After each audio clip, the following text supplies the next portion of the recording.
This is the Prestigious Initiative, and these are the points. I'm Chris Kent, and I'm joining Chris Bean. Hello, Mr. Bean. Hello, sir. Let's talk about your conversation with Sean Robinson. What is your first thought when you remember that conversation? Yeah, it was really kind of refreshing to be able to talk to somebody in with like minds, and it seems like from our conversation that he and I listen to a lot of the same podcasts, and I'm sure read some of the same similar type of books, and are interested in similar type of things, and so I thought that was really beneficial, as we were moving forward. We kind of started our conversation hearing a little bit of his history and what brought him to where he is today. And, we talked about the idea of being surrounded by dominant males and the idea of masculinity in his life and the idea of masculinity, what it meant he could do, what it meant he couldn't do, what's expected of him, how he should behave, this and that. And, we kind of talked about this a little bit with, some previous guests. There's the idea of these, these expectations imposed upon you by society or family or what it is and whatnot.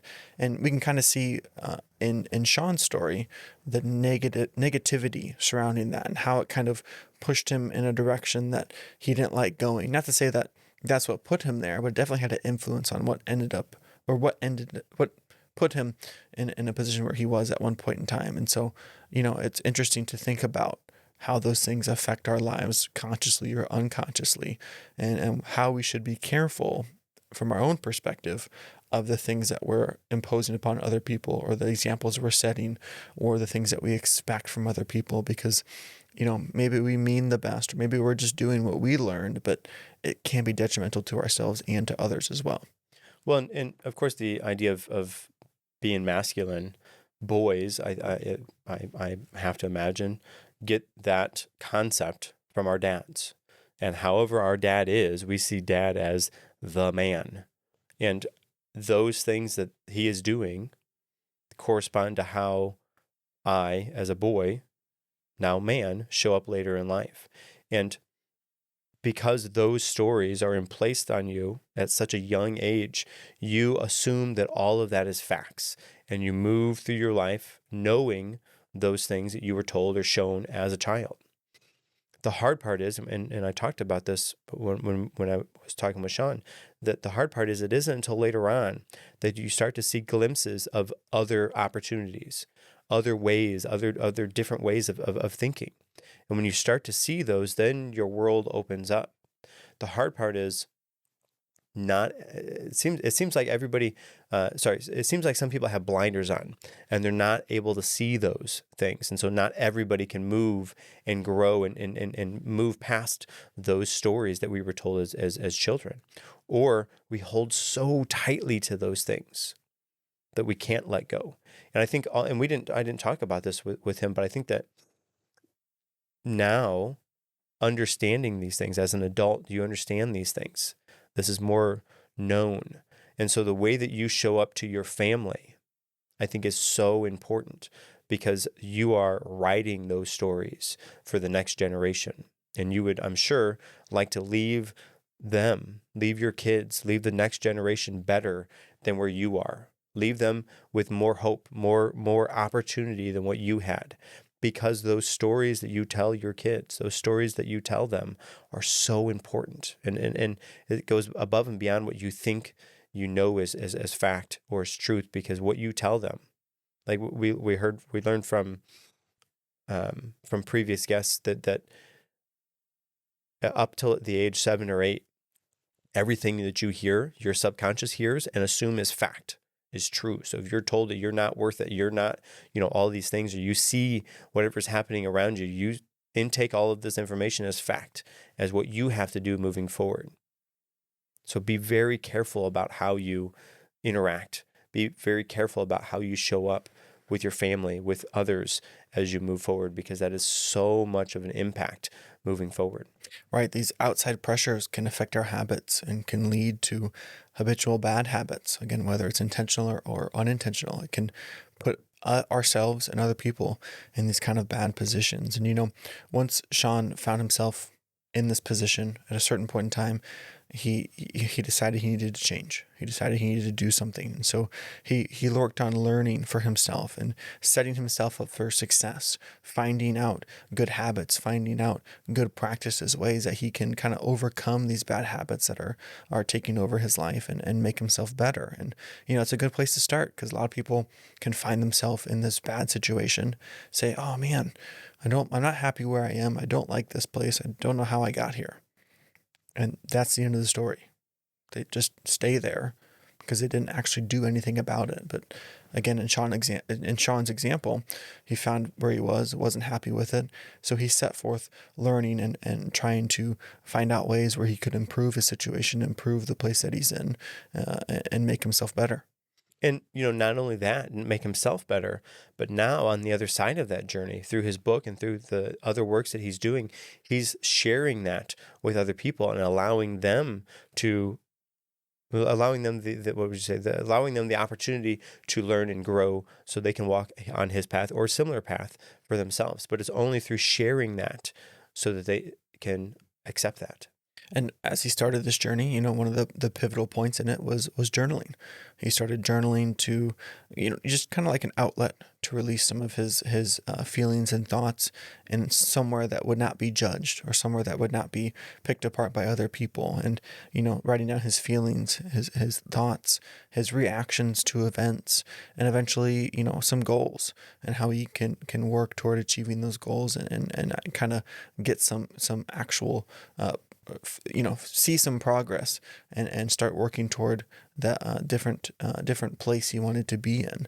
But we talk a lot about journaling. I know you're a big proponent of journaling, Mr. Bean, and obviously in Sean's story that played a pivotal part. He's still journaling today. He still has some of those old journals because it's so important to him and it's got him to where he is, and he's using it as a tool that it's going to help him on his journey and his path to achieve what he wants, to completing those goals and really getting a grasp on the life that he has, the life that he's worked for.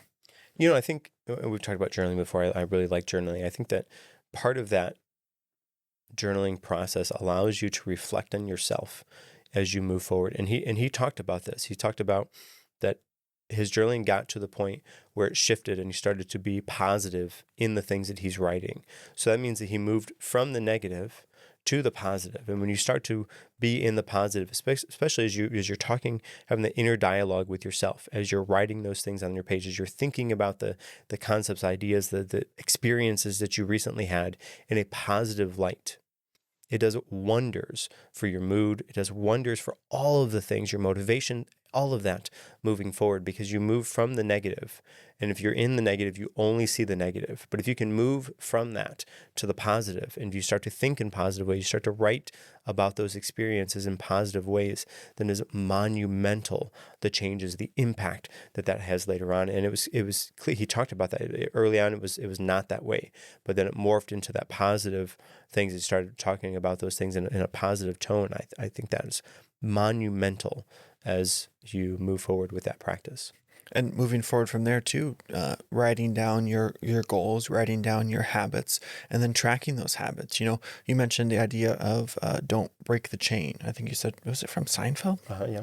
Yeah, I'm not familiar, but I'm sure other people will be. But you don't know Jerry Seinfeld? Well, okay, I know who Jerry Seinfeld is, but I'm not familiar with the episode of the show. I presume you're talking about. No. Jerry Seinfeld, the person. Jerry Seinfeld, the person. Okay. Yeah. Well, I think he, if I remember right, he talks about it as he's writing. So he writes on a yellow legal pad as he's writing bits or skits for his routine.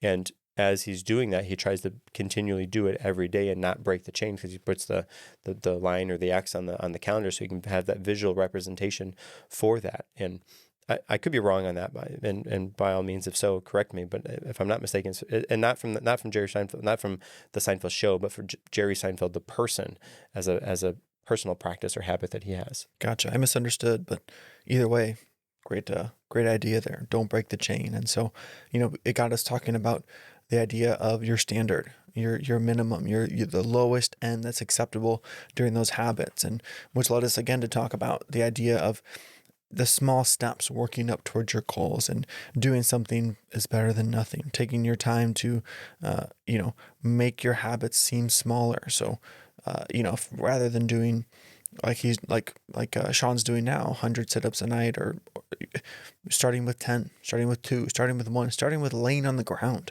making that a habit, and then working up toward your goals and keeping track of it. Don't break the chain every day.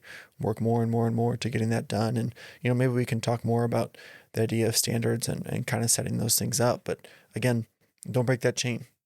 Get the habit ready, do everything you need to do, and keep showing up, keep being consistent toward achieving that goal. And again, Sean is an example of where that can get you. And just one look at his life can tell that, he's consistent, he's put the work in, and he's committed to being, steadfast with his goals and continuing to improve. And of course, we talked about in the show with him that having that visual representation, that calendar that you're physically marking, that you can look at, you can reference back to, does two things. Number one is you get to see how many days you've done this for. You get to see it. It's like evidence to yourself to know that, yeah, I did do that. Because the way that you think about your own past is much different than what factually happened, because the mind changes those things as you think about them. So being able to look back and say, yes, look how consistent I was for all of these days. And then on top of that, the concept of trying not to break the chain. You want to challenge yourself to continue doing that. So you have the historical data, the reference, the source material that says, yeah, I did this already. And then you want to couple that with the fact that I don't want to lose my momentum. I don't want to break this chain. I want to continue this as I go forward. So those two things together, that visual representation of those, so helpful as you move forward. And if you want to create that new habit, the new daily practice that you're trying to build, lower that barrier of entry as far as you can. Don't start with 100 sit-ups a day. Start with laying on the ground. Make it so simple, so easy to do that it's almost nominal. It's almost like, yeah, of course I can do that. Oh, well, I guess while I'm laying here, I might as well do one sit-up. Okay, man, that was tough. All right, good. I'm going to do it again tomorrow. Or you lay there and you do 5. Okay, man, all right, that was okay. And the other concept that he talked about too is, so he does 100 sit-ups and 50 squats. And he's timed himself. He knows that takes him 5 minutes to do. And in doing so, that shifts the mindset, right? So he talked about, going to bed at midnight or something like that. And man, I still have to do my sit-ups and my squats. I have 100 sit-ups and 50 squats to do. When you think about it like that, you're like, oh man, I'm not going to do that tonight. But when you think about it, well, it's going to take me 5 minutes to do. Okay, 5 minutes. Okay, fine. 5 minutes. That's not a big deal. You delay your bedtime by 5 minutes. That's such a improved way of conceptualizing those things. Not 100 sit-ups and 50 squats, but rather 5 minutes of exercise. So much more manageable, so much more achievable as you go. And speaking of timing things and making the most of your time, something that Sean brought up, which I really appreciated and really like the idea of, is what he called, commuter's university. And so he's got an hour commute.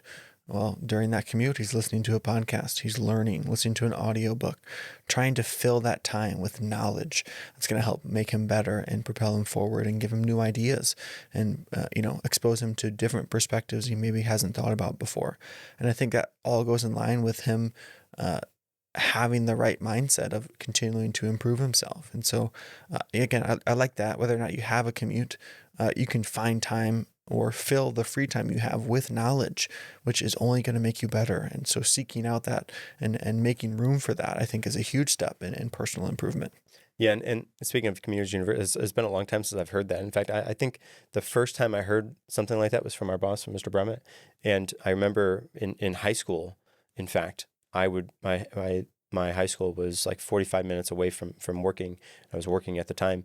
And so I was listening to Zig Ziglar to and from work after high school, because I figured, I got to be in the car. I might as well use that time wisely. So I was listening to Zig Ziglar tapes, and there were tapes at the time, going to and from work, just because I had that commute. And Mr. Brummett put that concept of community university. And I'm like, oh, okay, great. So that's what I got to do. So it's interesting to hear that phrasing again, because it's been so long. And that kind of speaks to an idea that you and Sean were mentioning. When you start to change who you are, most often the people that you spend time with, people that are around you, will change as well. And, I think Sean put it really well, where it's not so much that you decide to change who you are and so you ditch all your old friends, or, I think you said, you decide to make a change, will swipe and delete all their phone numbers and never talk to them again. But your goals and your interests and the things that you're doing to improve yourself are going to change who you spend time with, who you want to be around, and the type of people that you surround yourself with, because you're going to start to surround yourself with people who are on the same journey or want the same thing or have something or know something that you want or that you desire to know. And so you're naturally going to start shifting over to a different group of people. And sometimes, that is pivotal. Sometimes it's pivotal to get away from people who are holding you back or holding you down. And like we talked about earlier, are imposing expectations upon you that you don't want to meet and may not be good for you. Or sometimes it just happens naturally, It's not a malicious, hey, I can't stop talking to you anymore because I'm better. It's, hey, I'm doing better. As time goes on, it just kind of gradually changes and things kind of differ. Because maybe you disagree and prove me wrong, but I can almost guarantee you that no one at your high school was listening to Zig Ziglar in their car, probably. But you were changing, and so the things that you're interested in, the people that you're interested in spending time with, also changed. It's just a fact of what's happening. And so, being aware of that, being ready for that, but also understanding, that's part of the change. That's part of the process. And it's not necessarily always a bad thing that those things are happening. Right. And, I think that having that friend unit is important. And having a friend unit that supports the direction that you're going in, I think is also important. So that means if you have friends that are holding you back, who are not allowing you to move forward on that journey, understand they're not trying to do it to be mean or to hold you back per se, but maybe there needs to be a little bit more separation drawn there. And we talked about, me and Sean talked about that. What this does is it allows you to see other friends that you have in different lights. And so maybe your hobbies didn't so much match up before, so that wasn't a form of conversation that you had previously. But now you're on this new journey, and now we talked specifically about now you're running. Oh, well, this other friend likes to run, and that's not normally something that we talk about. But now, as I'm moving into this new version of me, I want to learn more about running. So I'm going to go to this person who I already know likes to run, just not something we ever talk about because it didn't coincide before, but now it does.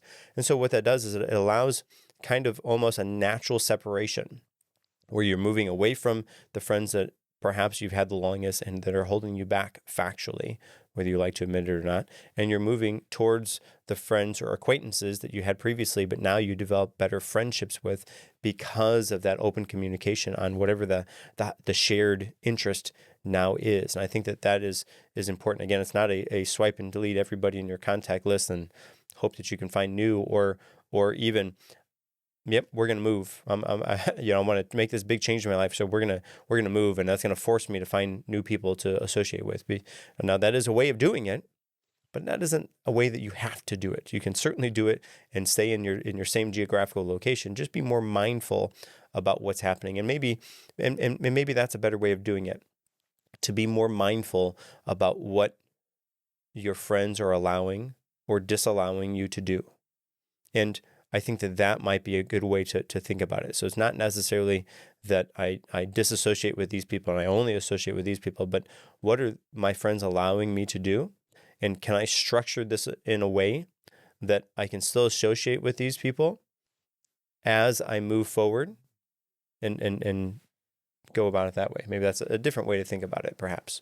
Yes, sir. Good perspective. Kind of the last point that I have from your conversation with Sean is, as we're talking about these standards and these small habits and these self-improvement kind of endeavors, I think it cannot be understated, or it is understated, cannot be emphasized enough. The idea of shaping productivity and routine to your life. So, finding out or wanting something and then figuring out how that fits into your life so that you can be consistent with it. Because when you're making these changes, you need to stick with it. If you want to make a change, you can't just do it once and say, oh, well, I'm a different person now. You need to maintain it.